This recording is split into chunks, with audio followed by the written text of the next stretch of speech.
अस्सलाम वालेकुम जी, मेरा नाम है तारिक बज़मी।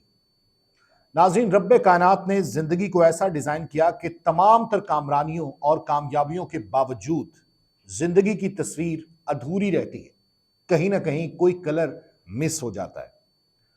कहीं ना कहीं इसमें मौजूद कमी और कजी की टेढ़ हमें चुभती जरूर है और हम सोचते हैं कि ये ऐसा क्यों है, या इसमें क्या मसलहत या हिकमत है कि अल्लाह रब्बुल इज्जत ने ऐसा क्यों किया। मार्च के आगाज में भारत में दुनिया की महंगी तरीन प्री वेडिंग तकरीबात ने पूरी दुनिया में तहलका मचा दिया। पाकिस्तान के सोशल मीडिया पर भी इसका काफी चर्चा रहा। मुकेश अंबानी एशिया के अमीर तरीन कारोबारी और दुनिया के अमीर तरीन लोगों में 11वें नंबर पर है। वो रिलायंस ग्रुप के बानी और चेयरमैन है। इस तकरीब में मेहमानों को 2500 डिशेज नाश्ते, जोहराने, शाम की चाय, इशाइये और मिडनाइट डिनर के तौर पर पेश की गई। फिल्म इंडस्ट्री के तमाम सुपरस्टार्स तकरीब में नाचते दिखाई दी, जिनका इंसान तसव्वुर भी नहीं कर सकता वो लोग भी इस प्री वेडिंग सेरेमनी में मौजूद थे। दुनिया भर से नामवर ग्लैमरस शख्सियात की मौजूदगी की चकाचौंध के बावजूद इस तकरीब का मरकज निगाह दुल्हा अनंत अंबानी थे। तकरीब के दुल्हा अनंत अंबानी इस वजह से भी खबरों का मौजू है कि वो एक खतरनाक बीमारी का शिकार हैं जिसमें वजन बेतहाशा बढ़ जाता है। अनंत अंबानी को शदीद किस्म का दमे का मर्ज लाहक है जिसका इलाज आम दवाइयों से मुमकिन नहीं। सो इलाज के लिए उसे स्टीराइड्स दिए जाते रहे। इनमें स्टीराइड्स की एक किस्म कार्टिकोस्टीराइड्स स्टीराइड्स की यह किस्म वजन बढ़ने का सबब बनती है। इससे इंसान की भूख बेतहाशा बढ़ जाती है, इतनी कि वो हाथी की तरह कई अफराद का खाना अपने पेट में उंडेलने पर मजबूर हो जाता है।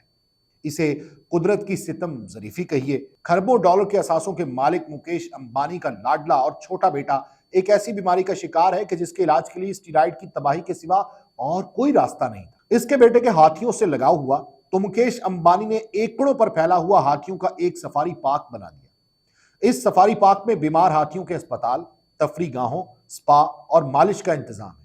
खुश्क मेवा जात के सैकड़ों लड्डू रोजाना हाथी खा जाते हैं। यह सिर्फ मुकेश अंबानी के अपने बीमार बेटे के साथ लाड प्यार की एक झलक है, मगर वो अपनी तमाम तर दौलत, तमाम तर रानाई के बावजूद अपने बेटे के लिए मुकम्मल सेहत से भरा एक दिन नहीं खरीद सका, बिल्कुल नहीं खरीद सका। अनंत अंबानी ने तकरीब में हजारों मेहमानों के सामने अपने दिल की बात की और कहा कि मेरी जिंदगी फूलों की सेज नहीं रही, बल्कि मैंने कांटों के रास्तों पर चलकर जिंदगी गुजारी है। इसका इशारा अपनी खौफनाक बीमारी की तरफ था।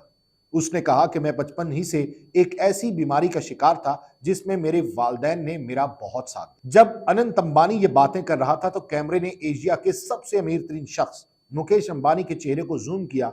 उसके गहरे सांवले रंग में डूबे खदोखाल तकलीफ से पिघल रहे थे और आंखों से आंसू रवा थे। तकलीफ और बेबसी के आंसू कि वो खरबों डॉलर के असासों के बावजूद अपने बेटे के लिए मुकम्मल सेहत से भरा हुआ एक दिन नहीं खरीद सकता। रब ने दुनिया ऐसी ही बनाई है कि कहीं पर तस्वीर पूरी है तो कहीं पर अधूरी है। इसी अधूरेपन में हमें इस जात का अक्स दिखाई देता है जो मुकम्मल है। स्वाय मुकेश अंबानी की दौलत पर रश करने के बजाय अपनी जिंदगी की अधूरी तस्वीर पर अपने रब का शुक्र अदा करें। दुनिया के बहुत से ऐसे लोग हैं जिनको बहुत सी चीजें मैसर हैं और हमें चकाचौंध नजर आती हैं, लेकिन दरहकीकत उनके अपने दुख उनसे बड़े होते हैं। बाज़ औक़ात तो वो ऐसी बीमारी में लाक होते हैं जिसका कोई इलाज नहीं, या फिर औलाद की ऐसी परेशानी कि जिसमें वो डूबे रहते हैं। हमें रश्क नहीं बल्कि रब का शुक्र अदा करना चाहिए। हमें किसी से हसद नहीं बल्कि अल्लाह रब्बुल इज़्ज़त का शुक्र करना चाहिए कि उसने तमाम तर नेमतों से नवाजा, और सबसे बड़ी नेमत सेहत है कि आप लाखों डॉलर, अरबों डॉलर, बल्कि खरबों डॉलर लगाकर भी एक शख्स के लिए कोई सेहत की बात या कोई बीमारी से खात्मा खरीद नहीं सकते, बल्कि उसके साथ ही उसको जीना होता है। और ये आपके सामने एक एग्जाम्पल है। तो रब का शुक्र अदा कीजिए, उसकी नेमतों पर शुक्र बजा लाइए। इजाजत दीजिए, अल्लाह।